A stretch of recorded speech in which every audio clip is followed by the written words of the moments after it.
ही पोरं बघा आगाव blue shirt वाले आहेत ना, आजपर्यंत गेलेली पोहायला.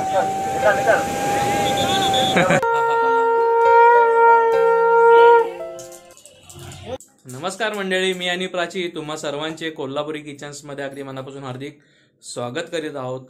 तर मंडळी, सर्वप्रथम क्षमस्व, कारण 1-1.5 महिन्यापासून आपल्या चॅनलवरती ना फार कमीच व्हिडिओ येत आहेत. त्याचं वेगवेगळी कारणं आहेत मित्रांनो, ते मी तुम्हाला नक्की नंतर सांगेन. परंतु मित्रांनो, आजची ही जी व्हिडिओ आहे ती आहे गोव्याला जाण्याची व्हिडिओ. प्राची आणि मी गोव्याला जाणार आहोत. आणि मित्रांनो, गोव्याला जाण्याचं जे स्वप्न आहे ना ते प्रत्येकाचं असतं. जर तुम्ही ॲज अ कपल गोव्याला जाणार असाल आणि जर तुम्ही एखाद्या टुरिस्ट ट्रॅव्हलर्सकडून जर का बुकिंग केलं तर साधारणपणे 17,000 ते 18,000 ती लोक 3 नाईटसाठी घेतात. तर मित्रांनो, मी आजच्या या व्हिडिओमध्ये म्हणजे आपल्या आता ही जी तीन वेगवेगळ्या व्हिडिओज येतील गोव्यासाठीच्या, तर त्यामध्ये अगदी कमी बजेटमध्ये गोव्यामध्ये कसं फिरायचं ना ते मी तुम्हाला या सगळ्या व्हिडिओजमधून दाखवणार आहे. ठाण्यापासून ते गोव्याच्या एखाद्या हॉटेलमध्ये राहायला जाण्यापर्यंतचे जे काय जो काय व्लॉग आहे ना तो तुम्हाला मी दाखवणार आहे. सेकंड डे जो असेल, म्हणजे आज आहे 1 तारीख, म्हणजे आता रात्री आम्ही निघणार आहे गोव्याला जायला. आणि आज फ्रायडे देखील आहे डिसेंबर महिन्यातला. आणि मित्रांनो, डिसेंबर महिना जो असतो ना तो गोव्यासाठी अगदी पीकचा महिना असतो. म्हणजे खूप महाग वस्तू तिथे भेटतात, महाग जेवण असतं, राहण्याची सोय देखील खूप महाग असते. परंतु मित्रांनो, अशा दिवसांमध्ये ना हे बघा, मी तुम्हाला म्हणजे तिथे जे काय फेमस स्पॉट्स आहेत ना, जे काय हिंदू टेम्पल्स आहेत, जे काय चर्चेस आहेत, ते फिरण्यासाठी आहे ना मी तुम्हाला काय म्हणतात त्याला, एक असा रूट लिहून दिलेला आहे, ज्यामध्ये ना तुम्हाला अगदी कमी खर्चामध्ये आणि अगदी कमीत कमी किलोमीटरमध्ये जास्तीत जास्त ठिकाणं तुम्हाला फिरता येतील. अशा प्रकारचं मी तुम्हाला एक ट्रॅव्हल ॲडवाईस देणार आहे. तर ही जी चिठ्ठी आहे, हा जो कागद आहे ना मित्रांनो, तुम्हाला 3ऱ्या व्हिडिओमध्ये पाहायला भेटेल. तर तात्पुरतं मित्रांनो, आता आपण आपला जो व्लॉग आहे त्याला आपण सुरुवात करूयात. तर आत्ता वाजलेले आहेत 11:30 आणि आम्ही साधारण 12 वाजता तरी निघू. थोडं 1 तास लवकर जाऊ, कारण रात्रीच्या रिक्षासुद्धा कमी असतात आणि आपल्याला वेळेवर ट्रेनच्या इथे पोचायचं देखील आहे. तर आपली ना कोकण स्पेशल एक आता सीझनला गाडी असते, LTT मडगाव एक्सप्रेस म्हणून. तर ती रात्री 1 वाजताची गाडी आहे जी ठाण्याला येते. तर त्या ट्रेनने आम्ही जाणार आहोत मित्रांनो. बघा मित्रांनो, आता आहे ना अर्नाने सुद्धा आम्हाला कॉल केलेला आहे विश करण्यासाठी. हाय अर्ना. थँक्यू अर्ना. तू जागे अजून? थँक्यू. हो करतो. ट्रेनमध्ये बसलो की. Bye bye. Happy journey. Thank you. Bye. Happy journey. Thank you. व्यवस्थित जावा, व्यवस्थित या. ओके, चला तर मग मित्रांनो आपण आता निघूया. तर आम्ही राहायला लुईसवाडीला आहोत मित्रांनो, आणि आम्हाला जायचं आहे ठाणा स्टेशनला. तर बघूया रिक्षा जवळच मिळते का ते. तर मित्रांनो, आम्ही आता काजूवाडी सर्कलला इथे आलो आहे.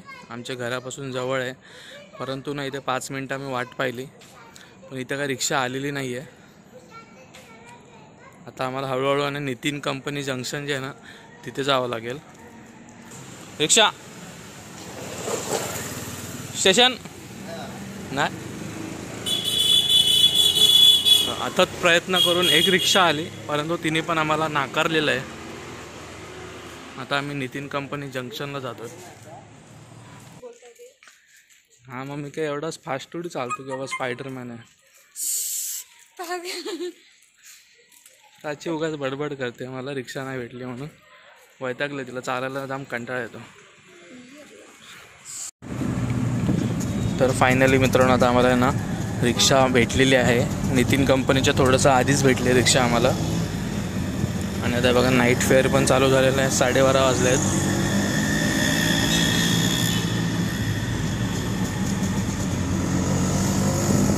बघा, हा जो आहे ना नितीन कंपनी जंक्शन आहे.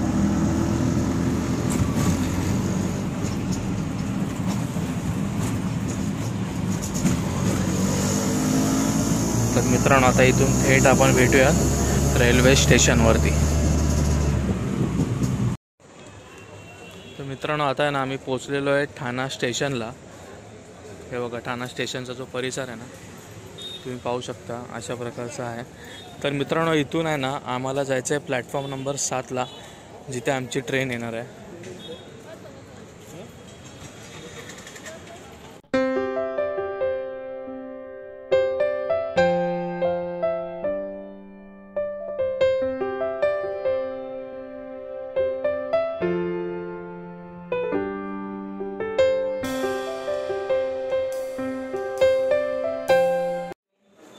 तर मित्रांनो आता गोरखपूरची ट्रेन गेली आणि त्याच्यानंतर आहे ना आमची मडगाव एक्सप्रेसचे डबे आता इथे लागलेले आहेत आणि लोकांची बघा धावपळ सुरू झाली आहे. जिथे इथे ज्यांचे डबे आहेत ना तिथे लोक आता आपापल्या स्थानावरती जाऊन थांबत आहेत. मित्रांनो आता आहे ना आपली ट्रेन आलेली आहे मडगाव एक्सप्रेस. आता या S2 डब्यामध्ये आम्ही चढतो, त्यानंतर आपण भेटूयात.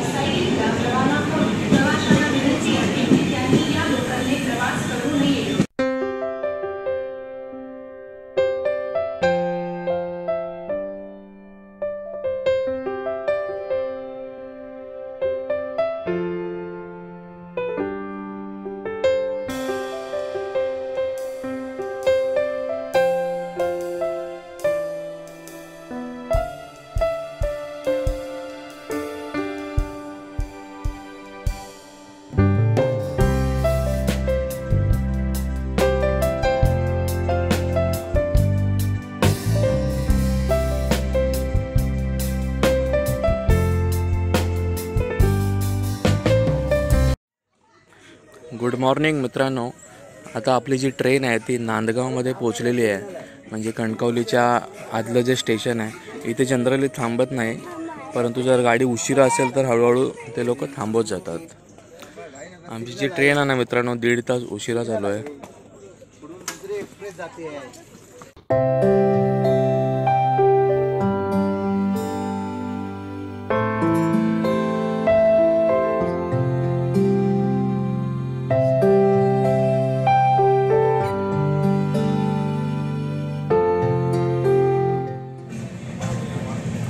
तर मित्रांनो आता आहे ना आपण महाराष्ट्र गोवामधला सगळ्यात मोठा बोगदा जो होता आता आपण पाहिला. आणि आता ना मित्रांनो गोव्याची बॉर्डर तर सुरू झालेली आहे. म्हणजे आता आपण गोव्यामध्ये पदार्पण केलेलं आहे. आता साधारण 10 मिनटामध्ये आहे ना आपल्याला थिविम स्टेशन लागेल जे गोव्यामध्ये येतं. तर तिथे पोचल्यावर आपण भेटूयात.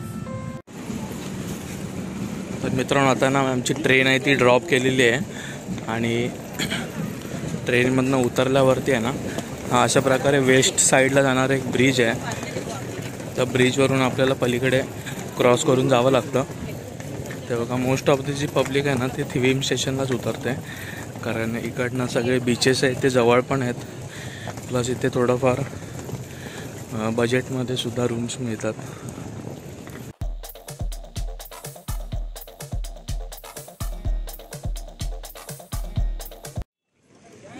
मित्रांनो बाहेर आल्या ना तुम्हाला एक सारस्वत बँकेचं ATM सुद्धा दिसेल आणि समोरच थोडंफार चालत गेलात ना तुम्हाला काळ्या पिवळ्या इथे टॅक्सीज पण आहेत. तर ते सुद्धा तुम्ही फेअर करू शकता.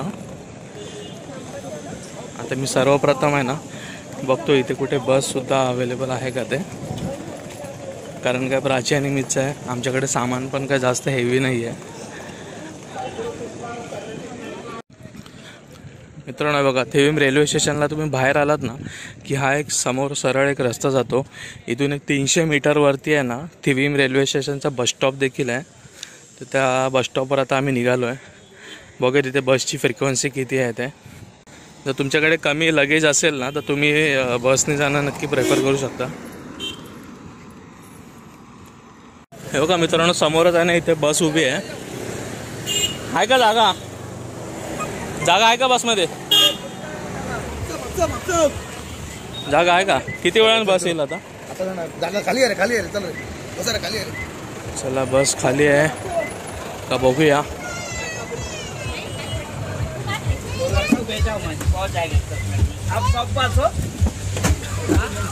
आजच्या मला दोघांना पण सीट भेटली आहे नशिबाने.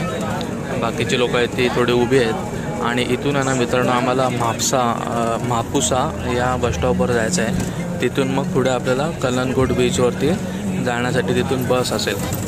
तर आत्ता आम्हाला या बसचं जे फेअर आहे ना मित्रांनो ते 30 रुपये पडले आहे, म्हणजे टोटल 60 रुपये.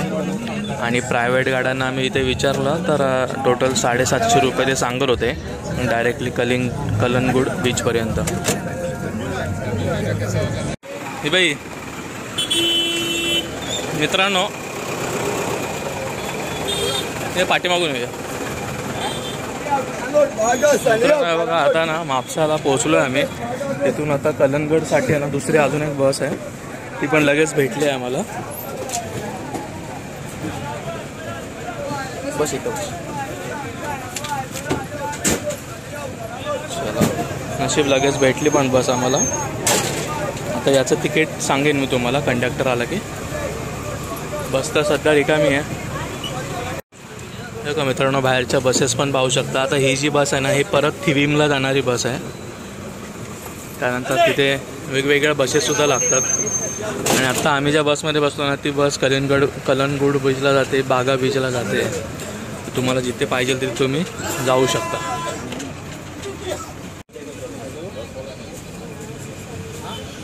तर मित्रांनो आता ना आम्ही या म्हापुसा ते कलिंगडपर्यंत जी बस पकडली आहे त्याचं तिकीट काढलं. तर 30 रुपीज पर पर्सन तिकीट आहे. अगदी रिजनेबल प्राईस आहे. टोटल आमचं आता आम्हाला थिविम ते कलिंगडपर्यंत पोचायला आहे ना मित्रांनो फक्त 120 रुपये लागले दोघांसाठी. नाहीतर आम्ही जेव्हा प्रायव्हेट रिक्षाला विचारलं होतं ना ते 750 रुपये बोलले होते. आणि प्लस शेअरिंग टॅक्सीमध्ये आम्ही विचारलं होतं तर आम्हाला 500 रुपये दोघांचे बोलले होते. तर मित्रांनो आता ना आम्ही नुकताच बसमधनं उतरलेलो आहे. आणि आता ना आम्ही रूम शोधतो आहे कुठे 2 दिवसासाठी रूम भाड्याने भेटते का. तर आता दादा आम्हाला भेटला आहे तर तो त्याच्या एका हॉटेलवरती आम्हाला घेऊन चालला आहे. तिथे बघू रूम अवेलेबल आहे का चांगला. तर आता बीचपासून थोडा जवळ असा आम्ही रूम बघतो आहे.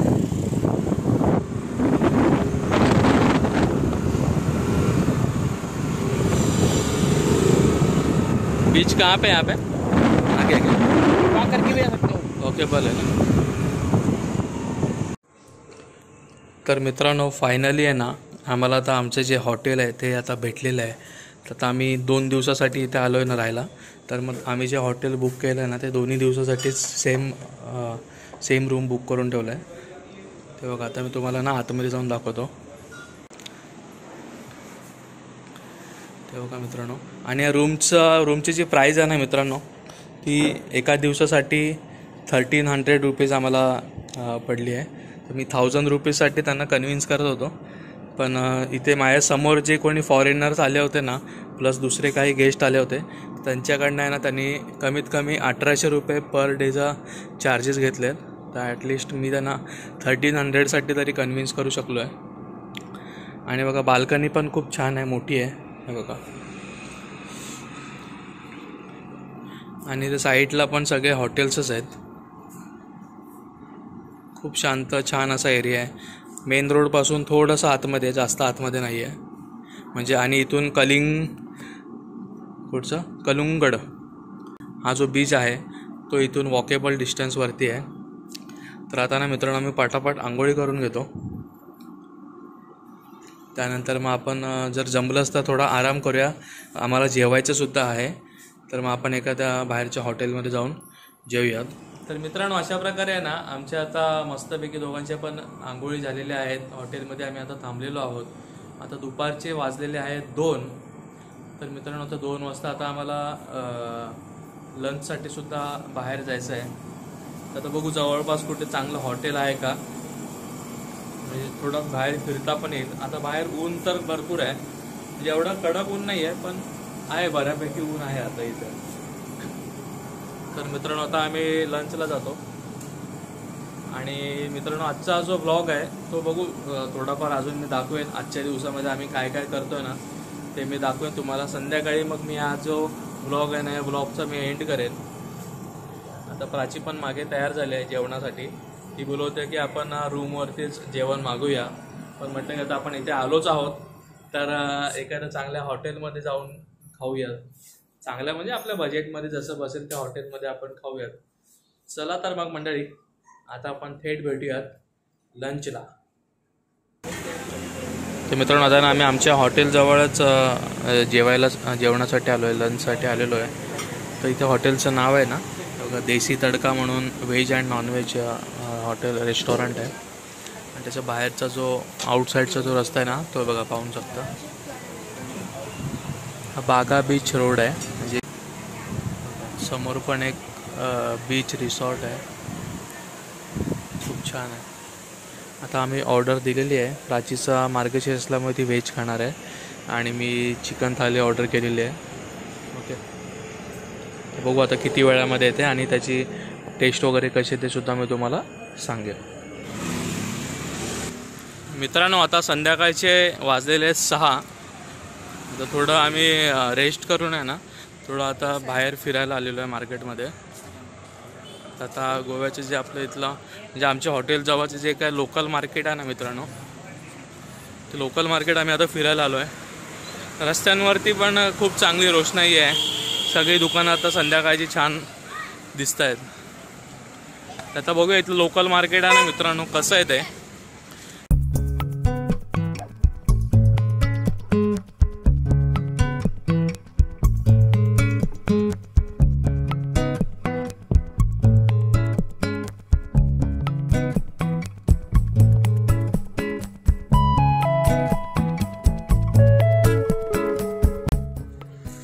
मित्रांनो, कलंगूट बीच जवळ आहे ना, जेव्हा तुम्ही पिकनिक सोबत येता ना मोठ्या मोठ्या बसेसमधनं, तेव्हा त्या ज्या गाड्या आहेत त्या इथे पार्किंग केल्या जातात. बघा, इथं खूप मोठं ग्राउंड आहे आणि खूप साऱ्या बसेस आणि ऑलरेडी गाड्यासुद्धा इथे उभ्या आहेत.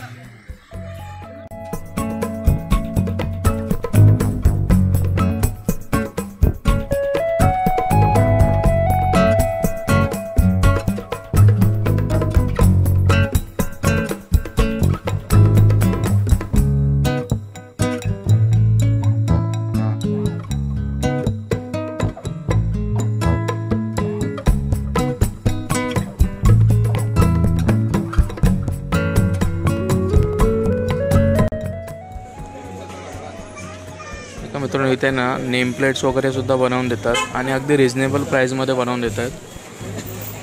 म्हणजे आपल्याला जर कोणाचं नाव आपल्या डोअरवर प्रिंट करायचं असेल 250 ते 300 रुपये चार्जेस आहेत.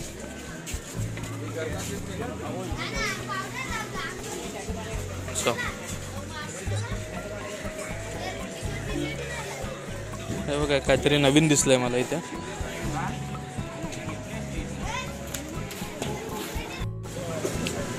बघा मित्रांनो, इथे आहे ना गोव्याचे पारंपरिक असे तयार केलेले पर्स वगैरे आहेत इथे दुकानामध्ये. कलंगूट बीचच्याच अगदी जवळच आहेत दुकानं.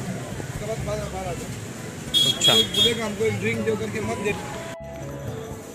मित्रांनो, उद्या आहे ना मी गोवा फिरणार आहे, तर त्यासाठी आहे ना थोडं खरेदी करायला आलो आहे. म्हणजे माझ्याकडे एक चांगला शर्ट नव्हता, तर बघतो इथे शर्ट कुठे चांगला भेटतो आहे का ते. म्हणजे मला जर हवे आहेत ना तर फुल साईजचेच हवेत. बघा मित्रांनो, अशा प्रकारचा थोडा फंकी शर्ट मी कधी घातले नाही आहेत आतापर्यंत, पण म्हटलं उद्याच्या व्लॉगसाठी आहे ना स्पेशल आपण एखादा शर्ट घेऊयात. तर मी एखादा शर्ट आहे ना मित्रांनो सिलेक्ट करतो. त्यानंतर मग आपण पुढच्या माझ्या नेक्स्ट व्लॉगमध्ये आहे ना तुम्हाला नक्की पाहायला मिळेल मी कुठचे शर्ट घेतलेले आहेत ते.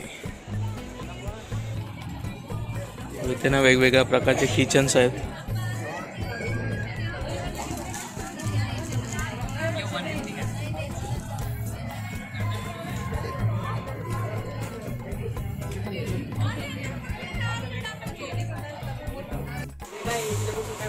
तर मित्रांनो, आता आहे ना आपण कलंगूट बीच जवळ एका शॉपमध्ये आलेलो आहे. इथे ना गोव्यातल्या पारंपरिक प्रकारच्या सर्व वस्तू इथे आपल्याला पाहायला मिळतात. तसेच आहे ना यांच्याकडे नॅचरल स्टोन्ससुद्धा आहेत जे आपल्याला समुद्रातून प्राप्त होतात. तर त्याच्याविषयी आपण त्यांना थोडीशी माहिती विचारूया. तो या मराठी में बात करेंगे की हिंदी में? मराठी मध्ये पण सांगतो, हिंदी मध्ये पण. मग आपले नॅचरल स्टोन जे ना त्याच्याविषयी काहीतरी माहिती सांगा ना. तुम्हाला नॅचरल स्टोन येते, वेगवेगळे स्टोन वेगवेगळ्या पर्पजचे कामाचे असतात. ओके. बघा तुम्हाला कुठला हवा आहे तर एमएथीस म्हणलं तर माइंड सेटसाठी असतो, क्रिस्टल हां बॉडी. म्हणजे जर कोणाला घ्यायचं असेल तर मग काय काय आहे त्याचं म्हणजे त्याचे रिजनेबल आहे. उपयोग काय असतो त्याच्यामध्ये पॉईंट आपल्या डिफरंट असतं प्राइसेस, तसं काही नाही. तुम्हाला कुठला हवा आहे त्याचा काय वापर का होतो घरामध्ये आपण ठेवला. लोक हेलिंग वगैरे करतात ना त्यांच्यासाठी हा हां माइंड सेटसाठी त्याच्यासाठी असतो. एमएथीस असं नाही नाव घ्यायचं. क्रिस्टल घेतलं तर हा बॉडी कूलसाठी असतो. म्हणजे वेगवेगळे पर्पज असतात त्याच्यावरती. आपल्या बॉडीचे 7 चक्रात असतात ना त्यांच्यावरती वेगवेगळे हे असतात त्याचे. अच्छा. आणि हे सगळं काय आहे. हे त्याच्यापासून कट करून बनवलेले पेन्सिल्स आहे. हे पण स्टोनचंच आहे. फक्त हे घरात ठेवायचं असतं का. त्याच्यापासून हेलिंग करतात लोक. हेलिंग मास्टर असतात ना हां. हेलिंग वगैरे रेखी वगैरे ऐकले ना तुम्ही त्या टाईपमध्ये इन्व्हॉल्व असतात. अच्छा. सगळे वेगवेगळे नाव आहे ना त्यांचे. कारण अशा प्रकारचे स्टोन आहेत ना तुमच्याकडेच बघितलं मी, बाकी कुठे दिसले नाहीत मला बाकीच्या दुकानात. नॅचरल. अच्छा. तर मित्रांनो तुमच्यापैकी कोणी इथे कलंगूट बीचजवळ आलात ना तर इथे एक शॉप आहे दादांचं, तिथे तुम्ही नक्की व्हिजिट करू शकता. बघा खूप वेगवेगळ्या प्रकारचे स्टोन्स आहेत. आता मला याविषयी जास्त इन्फॉर्मेशन नाही आहे. तर मित्रांनो प्राचीला आहेत ना कानातले घ्यायचे आहेत, तर त्यासाठी ती खूप मार्केट फिरते पण तिच्या काही पसंतीस काय उतरत नाही आहे. आता बघूया आपण इथे नाईट मार्केटला आलो आहे गोव्याच्या, इथे काय तिला भेटतंय का आवडीचं बघूया. कितने वाला किचन. सर इसमें का लेकर 250 का, जो वाला राउंड करने वाला 220 का, 180 का बराबर करेगा वो स्ट्रॉन्ग रहता है. किचन हे बघा लाकडाच्या वस्तू आहेत मित्रांनो, लाकडाचे किचन्स आहेत वेगवेगळ्या प्रकारचे. हां हे छान आहे उलटा रियासला. चिमनी चिमनी ये किचन कितने का है. 70 रुपीज दादा. 70 रुपयाला आहे. पण सिंपल वाटतं ना. लेके जाओ. काय छान आहे ना. बघा इथे आहेत ना मित्रांनो वेगवेगळ्या प्रकारचे सेंटसुद्धा मिळतात. आता ना मित्रांनो प्रत्येक शॉपजवळ आहे ना ते मालक कोण दिसत नाही, त्याच्यामुळे आम्ही आता प्राइजेस नाही विचारत बसणार आहे. जर तुम्ही गोव्याला आलात ना तुम्ही नक्की व्हिजिट करा आणि घेऊ शकता. पण माझ्या मते तरी एक 100 ते 150 रुपयाच्या आसपास या सगळ्या वस्तू भेटतात इथे. सेंट आपका है कितने का आता है वो, कैसा रहता है. स्टार्टिंग रेंज क्या है. छोटा बोतल 150 का आता है. छोटा बॉटल 150. छोटा बॉटल 150 रुपयाला ते भरून देतात. आता छोटी म्हणजे आहे बघा 150 का, ये इतना बड़ा छोटा बॉटल. 300 का, अच्छा 400 का. कोई भी फ्लेवर. अच्छा ओके थँक्यू. वेगवेगळ्या प्रकारची खेळणी आहेत इथे. आणि मित्रांनो इथे ना वेगवेगळ्या दुकानांमध्ये ना काही ना काहीतरी असं युनिक नक्की पाहायला मिळतं. जसं की बघा या दुकानामध्ये नाही 4 माणसं बसलेत. गोवा पॅटर्न थोडं युनिक आहे. इथे डॉग्स बघा एकदम ओरिजिनल वाटतात.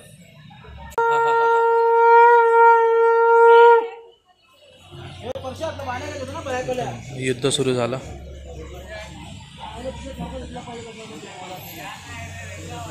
गणपती बाप्पाच्या युनिक अशा इथे बनवलेल्या मूर्त्या आहेत शंख शिंपल्यांपासून. आणि गणपतीच्या मूर्त्या आहेत ना 350 रुपीज सांगितलं आहे, पण माझ्या मते 200पर्यंत तरी द्यायला पाहिजे. हे बघा डॉग किती जबरदस्त दिसत आहेत. बुलडॉग. मित्रांनो इथे आहे ना बास्किन रॉबिन्सचं दुकान पण आहे. आणि हॉटेलमध्ये बघा सगळे फॉरेनर्स जेवायला आलेले आहेत. मित्रांनो बघा आम्ही गोव्याला लवकर पोचलो ना त्याचा खूप फायदा झाला आहे आम्हाला. दिवसभर आम्ही कुठे ना कुठेतरी आता फिरू शकलेलो आहे. बरेच जण लोक काय करतात मुंबईवरून येताना उशिराची गाडी पकडतात, त्यांना इथे पोचायला साधारण 4 वाजतात. मग त्याच्यानंतर सगळी तयारी करून सगळं मग थोडी रेस्ट करून मग त्यांना फिरत यावं लागतं. हॉटेल मेन बघावं लागतं. ठीक आहे म्हणजे आमचा आजचा जो फ्रायडेचा दिवस आहे तो खूप चांगला ठरला. खूप जास्त आम्ही म्हणजे खूप काही आम्ही तुम्हाला दाखवू शकलो आजच्या या व्लॉगमधून. आपला पुढची गल्ली आहे ना प्राची. आता ना मित्रांनो आपण कलंगूट बीचच्या अगदी जवळ आहे. तर म्हटलं की आजचा दिवस आहे तो आपण वाया नको घालूयात. एखादा बीच ॲटलिस्ट तो तरी आपण आज पाहून घेऊयात. तर आता कलंगूट बीचला जायचा हा मार्ग आहे. खूप सारी दुकानं आहेत तिथे. लोक आहेत ते आता आंघोळी करून बाहेरसुद्धा येत आहेत. मित्रांनो आता मी समोर पाहतोय तो अथांग समुद्र आहे आणि या बीचचं नाव आहे कलंगूट बीच. खूप क्राऊड आहे मित्रांनो. विकेंड आहे ना आज, फ्रायडे सॅटर्डे संडे, त्याच्यामुळे ना भरपूर सारा क्राऊड आता इथे आलेला आहे. म्हणून मला 2 बीच करायचे आहेत आज, बागा आणि हा. 2 बीच केले म्हणजे 2 स्पॉट झाले आपल्या की नाही गोव्यामधले. मग उद्या आपण टेम्पल्स वगैरे करू शकतो, चर्च टेम्पल गाडीने. तर मित्रांनो जवळजवळ एक 10 ते 12 वर्षांनी मी पुन्हा गोव्याला येतो आहे. म्हणजे आमची एक पिकनिक आली होती आमच्या एरियातनं, तेव्हा मी गोव्याला आलो होतो. त्याच्यानंतर मग थेट आत्ता आम्ही गोव्याला येतो आहे. इथे आहे ना मित्रांनो खूप साऱ्या वॉटर ॲक्टिव्हिटीज पण असतात. ज्यांना आवडत असेल त्यांनी नक्की वॉटर ॲक्टिव्हिटीज कराव्यात. परंतु आत्ता या सीझनला डिसेंबर महिन्यात खूप कॉस्टली असतात त्या ॲक्टिव्हिटीज. मित्रांनो आता संध्याकाळची आहे ना भरतीची वेळ असते, त्याच्यामुळे सगळ्यांना आता बीचच्या बाहेर काढतायत.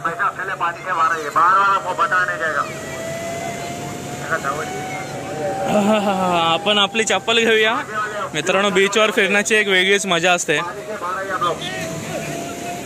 परंतु आता थोडी भरती चालू आहे त्याच्यामुळे बीच जो आहे तो रिकामा करायला सांगतायत. ही पोरं बघा आगाव ब्ल्यू शर्टवाले आहेत ना, आजपर्यंत गेलेली पोहायला.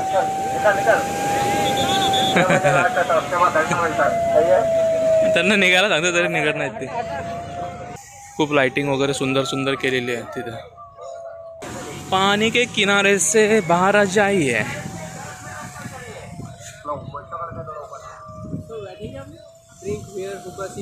नहीं नहीं अपन ड्रिंक नहीं करते. अपन सिर्फ खाने पीने वाले लोग है ना प्राची. तू काय घेतेस? तुला काजू फेणी आवडते ना? तुला काजू फेणी आवडते ना? हां मला माहीत नाही. कोकणातली तू आणि तुला काजू फेणी माहीत नाही, असं कसं होईल? हार्ट रॉक नहीं बैठते नहीं आपण, सिर्फ घूमते. ते गाणी बिणी वाजत नाही तो आता पहिल्यासारखी बसायला. हां बसायला म्हणजे दारूला विचारते प्राची. तर मित्रांनो अशा प्रकारे हा होता आजचा व्लॉग, ज्यामध्ये आपण खूप काही पाहिलं. तुम्ही जर स्टार्टिंगपासून जरा व्लॉग पाहिला असेल तर तुम्हाला खूप इन्फॉर्मेटिव्ह व्हिडिओ या व्लॉगमध्ये मी तुम्हाला दिलेली आहे. तर मित्रांनो आता झाले संध्याकाळ.